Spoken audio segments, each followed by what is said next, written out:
Kira-kira apakah yang harus disiapkan oleh jamaah manakala sudah memasuki puncak dari pelaksanaan ibadah haji?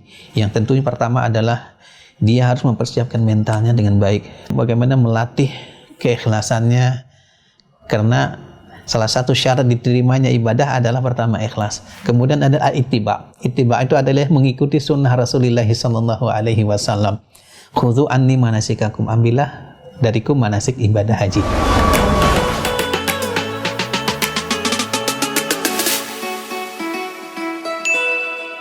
Assalamualaikum Ustaz Pandi. Waalaikumsalam. Terima kasih sudah berkenan hadir. Sama-sama, alhamdulillah. Alhamdulillah, Masya Allah. Ustaz, saya ingin tanya-tanya nih, urutan pelaksanaan puncak ibadah haji itu seperti apa ya? Mulainya bagaimana, akhirnya bagaimana seperti itu? Oke, baik, alhamdulillah. Tahun ini adalah tahun sebuah kebahagiaan bagi kita bersama. Prosesi haji sudah kembali normal. Tahun kemarin cuman ya sepertiganya. Alhamdulillah sudah normal semua. Untuk haji, alhamdulillah tahun ini jamaah haji Indonesia juga sudah alhamdulillah full semuanya kuotanya, dan juga antusias masyarakat juga sudah full. Namun tentu dalam hal ini semangat tidak cukup dengan hanya semangat ya, dan tentu dalam yang terpenting adalah bagaimana mempersiapkan kesempurnaan ibadah haji. Begitu juga bagaimana ya kita pahami man istata ilaihi sabila, bagi orang yang mampu untuk menuju ke Mekah. Nah, mampu dalam hal ini ya, banyak orang yang terkadang berorientasi mampu itu ya mampu bayar. Mampu, oh saya sehat. Ya, mampu, oh iya saya nanti ada terbang naik pesawat ini. Tetapi terkadang ada beberapa orang yang, mohon maaf ya, ada yang nggak terpikirkan. Pada menurut para ulama yang terpenting adalah istita'ah. Mampu itu adalah mampu secara ilmu, secara mental. Karena nanti mabrur, diterima atau tidaknya tidak dipandang kepada antum naik Saudi atau naik Lion, antum hotelnya VVIP atau apa, tendanya apa, enggak. Yang dipandang adalah sebagaimana dalam haji, faman farada fihinnal hajja fala rafasa wala fusuqa wala jidada fil hajj wa ma taf'alu min khairi ya'lamullah wa tazawwadu fa inna khaira zadi taqwa. Kata Allah, berbekallah kalian dengan bekal takwa. Tidak ada bekal dengan secara, maaf dalam tanda kutip, materi dan hal yang lain. Inilah yang perlu kita siapkan bersama. Bagaimana seorang yang ingin berhaji, apalagi puncak haji, adalah bagaimana dia mempersiapkan secara mental. Nah, kenapa? Karena ibadah haji adalah balasannya surga. Betul kan?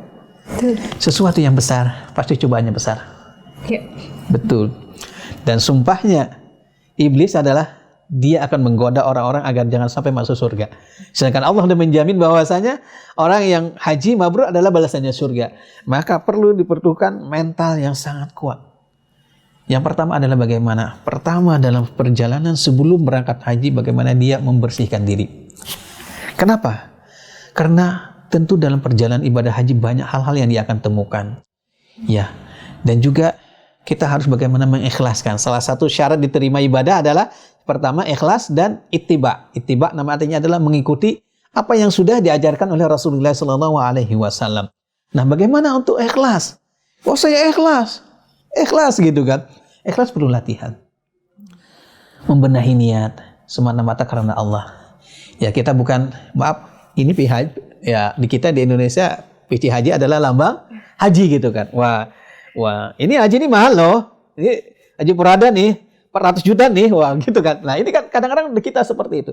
Bukan inilah titel haji, PC haji dan sebagainya. Itu hanya sekedar lambang saja. Tetapi yang perlu adalah haji adalah antara kita dengan Allah Subhanahu wa taala. Perlu disiapkan sebelumnya.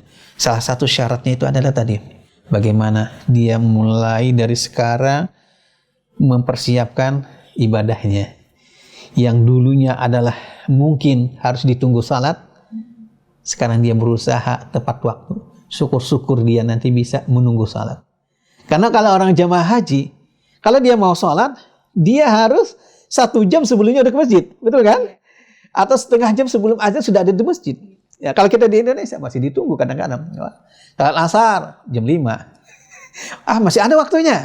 Nah, kalau kita ini adalah bagaimana kita mempersiapkan, yaitu tadi ya kita memperbaiki diri sedikit demi sedikit, kemudian juga perbaiki salat kita, perbaiki sedekah kita, kemudian jaga hati dan lain sebagainya, rutinitas kita perbaiki. Jangan sampai kita sering kadang-kadang orang-orang beranggapan saya nanti di Mekah sama ingin banyak bertobat. Seharusnya adalah tobat itu dimulai dari sekarang. Mobil itu diservis dari sekarang, bukan yang nunggu mogok gitu. Nah, jadi bagaimana dia memperbaiki sedikit perbaikan dari sekarang, yaitu adalah memperbaiki mental, bagaimana memperbaiki akhlak, memperbaiki ibadah. Intinya tadi adalah saya pernah ditanya, Ustaz, saya ingin banget pergi haji, tapi saya nggak punya secara kemampuan. Saya diajarkan sama guru saya, kamu yakin nggak Allah akan mudahkan kamu untuk beribadah? Yakin. Oke. Kalau kamu ingin haji, itu kata guru saya benar, maka perbaikilah yang tadi, syahadat kita, kemudian sunnah kita, perbaiki sholat kita, perbaiki puasa kita, perbaiki zakat sedekah kita. Pasti Allah akan mudahkan seseorang untuk bisa menyempurnakan rukun yang kelimanya. Allah sudah lihat hambaku ini, Masya Allah gitu. Dia sudah memperbaiki rukun-rukunnya. Saya ingin lagi hambaku ini bisa menyempurnakan rukun yang kelimanya. Pasti Allah akan mudahkan. Caranya dengan apa? Biarkan caranya Allah. Saya dulu diajarin sama ibu saya. Ya, saya keluarga biasalah di kampung. Ibu saya hanya suka tukang pijit. Suatu saat untuk doa, untuk bisa haji. Saya berdoa itu diajarin di waktu kelas selesai SD. Kelas saya 1 SMP. Saya berdoa berapa? 7 tahun baru diijabah oleh Allah. Tetapi setelah 7 tahun, saya tiap tahun semuanya gratis. Nah, berbicara tadi tahapan-tahapan, kira-kira apakah yang harus disiapkan oleh jamaah manakala sudah memasuki puncak dari pelaksanaan ibadah haji? Yang tentunya pertama adalah dia harus mempersiapkan mentalnya dengan baik. Tentu dalam hal ini adalah bagaimana melatih keikhlasannya, karena salah satu syarat diterimanya ibadah adalah pertama ikhlas. Kemudian ada ittiba. Ittiba itu adalah mengikuti sunnah Rasulullah sallallahu alaihi wasallam. Khudhu anni manasikakum, ambillah dariku manasik ibadah haji. Nah, berbicara dengan apa yang dilakukan mulai kapan startnya? Seperti itu ya? Iya. Oke, kapan mulai jamaah itu mulai untuk pelaksanaan ibadah haji? Puncak ibadah. Ibadah haji, betul ya. Ibadah haji itu dimulai startnya adalah di tanggal 8 Zulhijjah, atau kalau kita sering dengar adalah dengan hari Tarawiyah dan hari Arafah tanggal 9 Zulhijjah, tanggal 10 adalah Idul Adha. Kalau kita masyarakat Indonesia tahunya seperti itu. Ada yang umroh, yang mereka puasa Tarawiyah dan Arafah.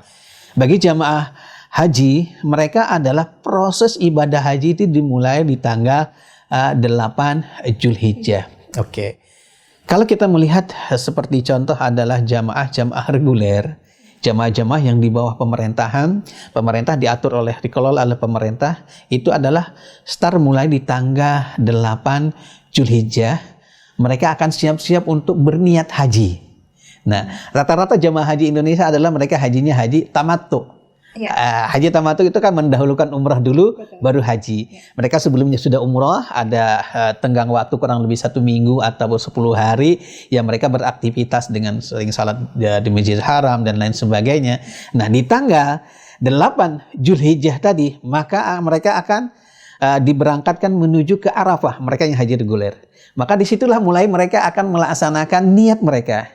Prosesnya bagaimana? Ya mereka seperti adalah sunnah mereka untuk berihram. Ya mereka mandi dulu, kemudian memakai wangi-wangian di badan. Kemudian mereka juga membersihkan gunting kuku, cukur rambut, dan hal-hal yang perlu dicukur dan sebagainya. Kemudian disitulah mereka akan memulai berpakaian ihram dan berniat. Niatnya adalah labbaik Allahumma hajjan. Ya Allah, kami penuhi panggilanmu untuk berhaji. Di tanggal 8 Zulhijjah itulah jamaah haji reguler, mereka secara bertahap.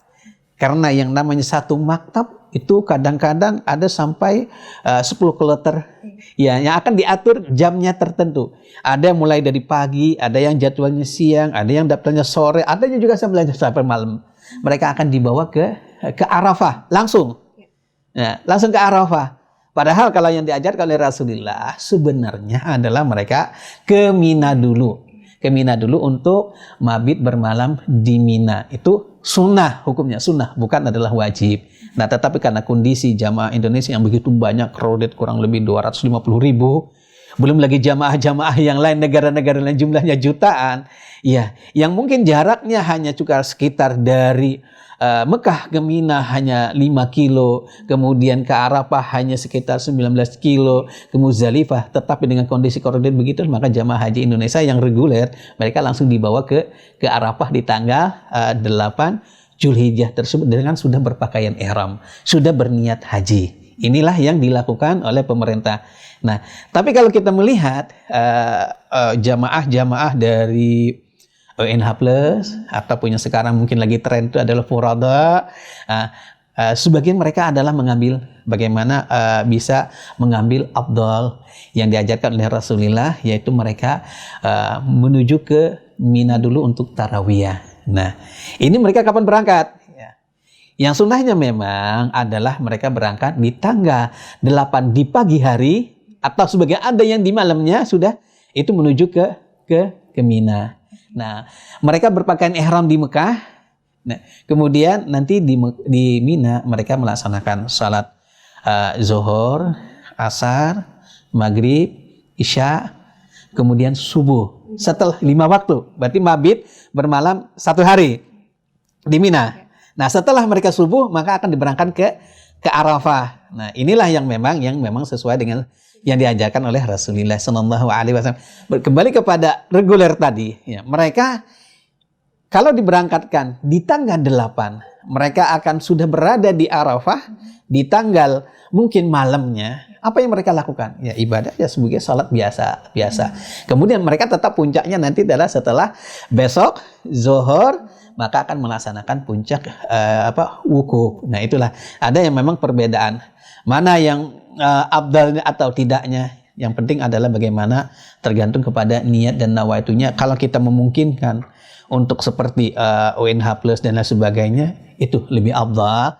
Tetapi dengan kondisi seperti kondisi jamaah-jamaah reguler yang khawatir oleh pemerintah, kalau di sana mereka mengejar yang sunnahnya, malah nanti yang rukunnya, ibadah wukufnya malah keteteran, apalagi sampai telat dan hal-hal ada kendala, maka daf'ul mafasid muqaddamu ala dar'i masalih. Menolak sesuatu yang mudarat lebih utama daripada mengejar sesuatu yang kebaikan.